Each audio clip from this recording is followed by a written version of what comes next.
Hey everyone, welcome back and happy Wednesday. All right, guys. Well, we're back to talk about Brittany Cartwright's devastating news. So happy Wednesday, except for Brittany Cartwright and her family. I'm sorry. Oh God, I hate that. But we're gonna break it all down. There's a lot to talk about, lots to discuss. Now, I was saying this earlier. Um, we have been having really bad allergies right now, and Jason said, "Oh, you can go get some allergy medicine. That would be great. Why don't we just do some medicine?" And I was like, "Yeah, that would be fantastic." And I accidentally got off-brand Benadryl. And it wasn't until after I took it that Jason was like, "Wait, did you take that?" And I was like, "Yeah." And he's like, "Oh, well, you're going to be asleep. So good night." I was like, "Oh shit. No, no, no, no, no." So here we go. Smash the like button, show some love, and let's jump right in.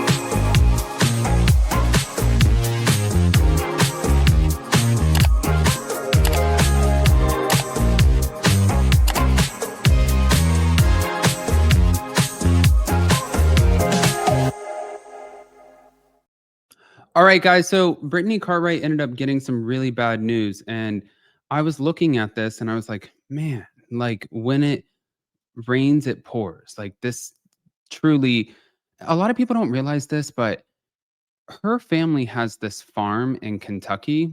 We'll get into it.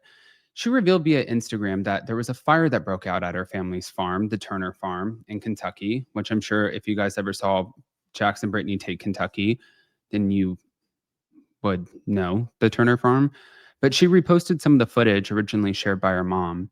There was a wildfire that destroyed what her family calls their last barn on the property, which had a lot of sentimental value and a lot of memories. And Brittany emphasized that tragically, a previous barn had already collapsed during a storm in past years, making this loss like especially painful. And she reassured her followers that no people were hurt and all of the animals on the farm are safe.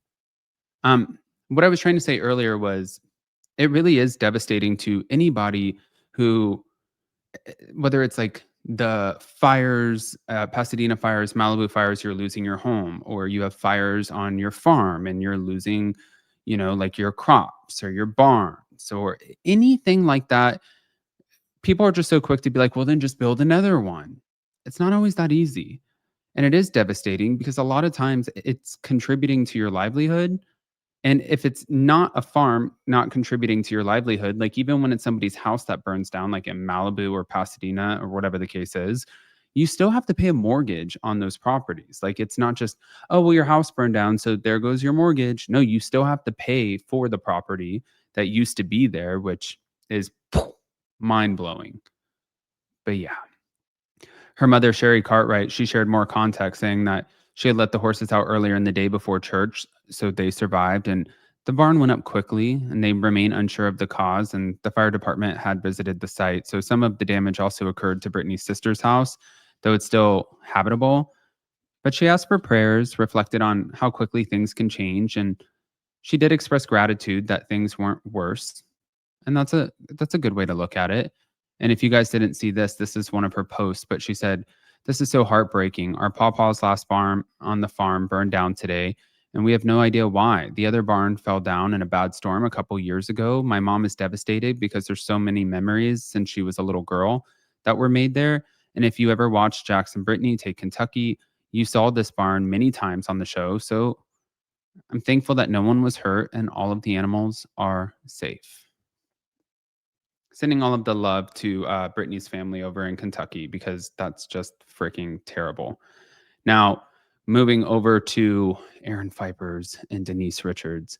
This one kind of got me a little bit, and I'm not really shocked by it. Now, I already told you guys yesterday that Aaron is reportedly planning to call Charlie Sheen and Brandy Glanville as witnesses, right? And in the court filing, his team claims that Charlie and Brandy can corroborate a lot of alleged patterns of dishonesty and substance issues when it comes to Denise. But Aaron's filing also contends that numerous other people, including his own family members, should testify about her behaviors. So, oh, God. The filing seeks depositions of Denise and her father regarding purported violations of asset disposal restrictions. And a separate source claimed that Denise is being financially strained by the legal battle, stating that her legal fees are bleeding her dry. That's another thing that a lot of people I've seen some comments like, "Okay, well, she can afford this, and, like, I hope she takes him to task."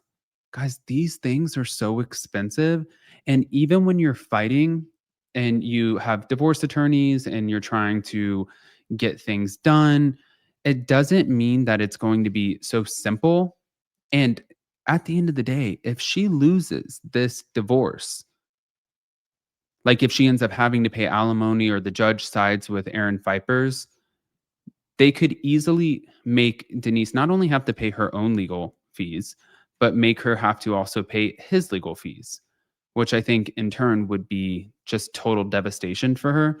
But vice versa, it could go the other way too. Like, he could have to pay her back for her legal fees.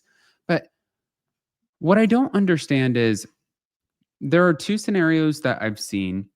Like, you guys know Unwind with Tasha K. Tasha K's great. Cardi B and her ended up getting into a lawsuit, and Cardi B won a $4 million judgment against Tasha K. But then also, how do you collect it? I don't think that she's collected the $4 million. I think that this was just more of trying to make a point. But then let's go over to like the Real Housewives of Orange County. Jen Padranti, in her divorce, ended up getting this awarded this like check, which was like a lump sum of right under $300,000, and then alimony, stuff like that. But she still says to this day, like, she has not received that lump sum amount. So, say Denise Richards does win and Aaron Pfeiffer's cannot pay her legal fees, but the judge awards or like makes it known, like, okay, well, you're responsible for her legal fees. You can't take money from somebody that doesn't have it to give you. So that's where I feel like the discord is. And then I just wonder how in the long term does that work? I have so many questions, but on top of that, you guys, I don't know if you saw this, but it looks like PK from The Real Housewives of Beverly Hills, Dorit Kemsley's estranged husband, has a new home. Thank you to Bravo Snarkside. PK's new home looks nicer than the one in Encino, where Dorit is living. How are they affording all of this? Elliot Mintz was in this. It was his post, and it said, after leaving a gallery exhibition featuring the photos of Bob Gruen, I joined PK Kemsley for an intimate housewarming dinner at his exquisite new home. Hmm. I guess that is like a great question though. Like, how do you afford that? How are these bills getting paid? How are you keeping up with your life? I mean, I don't know. I'm not his accountant, so I don't know.